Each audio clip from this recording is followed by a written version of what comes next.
Hello everyone, my name is Luca Lobascio. I am a PhD student of the National Doctorate Program in Cybersecurity at IMT School for Advanced Studies in Lucca, carrying out my research project at Università degli Studi di Bari, Aldo, Moro. Today, I am presenting my poster entitled The Role of XAI in Cybersecurity, exploring robustness of adversarial training in Windows PE malware detection.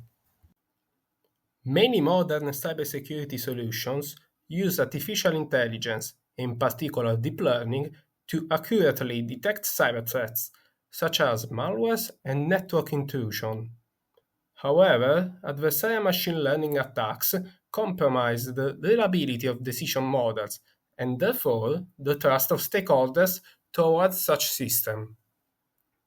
In this work, we used adversarial training as a regularization method and explainable artificial intelligence for understanding how the model behavior changes between the regular model and the adversarial trained one. Adversarial attacks in cybersecurity, specifically adversarial examples, apply perturbation to the data in the respective problem space. One practical method is the injection of bytes in unused sections of a Windows P executable, such as in the DOS header, or expanding the executable by shifting the sections, padding or injecting a new section at the end of the file, creating a realistic adversarial example that fools malware detection classifiers.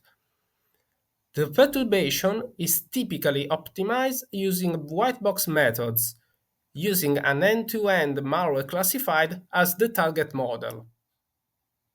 An alternative approach is the black box optimization of the perturbation using a genetic algorithm.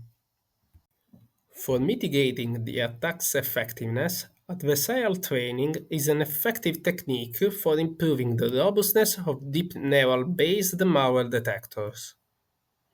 We first train a neural network with clean data in form of feature vectors, then follows the generation of adversarial feature malware vectors with the fast gradient sign method, using the previously trained model.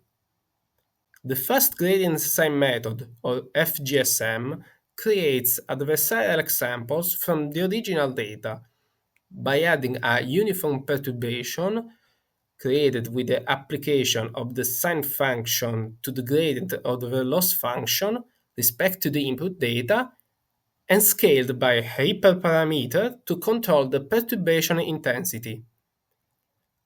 Finally, follows the training of the new model with the combination of the original data and the adversarial data. For the training data, we used the BODMAS dataset, containing feature vectors of about 77,000 goodwares and 57,000 malwares, collected between 2019 and 2020. For the testing data, we used an internal dataset made of about 13,000 goodwares as well as of phone malwares, collected between 2021 and 2023, with the addition of about 28,000 adversarial malwares, created with the byte-level manipulation mentioned earlier. The features were extracted from executables using the static analysis library LEAF. The features describe a Windows P executable in terms of various information, such as byte frequency, byte entropy, information regarding headers, imported and exported functions, and the general file information. On different combinations of the test set with clean executable files in combination with adversarial malware executables created with different adversarial perturbation techniques, results have shown an increase in overall accuracy and robustness of the classifier against realistic adversarial Windows P malwares. Finally, we used SHAP values as an explanation method for comparing and visualizing the explanation between the original model and the adversarial trained one, with the discovery of possible relationships between model robustness and explanations. noting that the adversarial training model provided an explanation with a more uniform attribution values distribution compared to the explanation of the regularly trained model.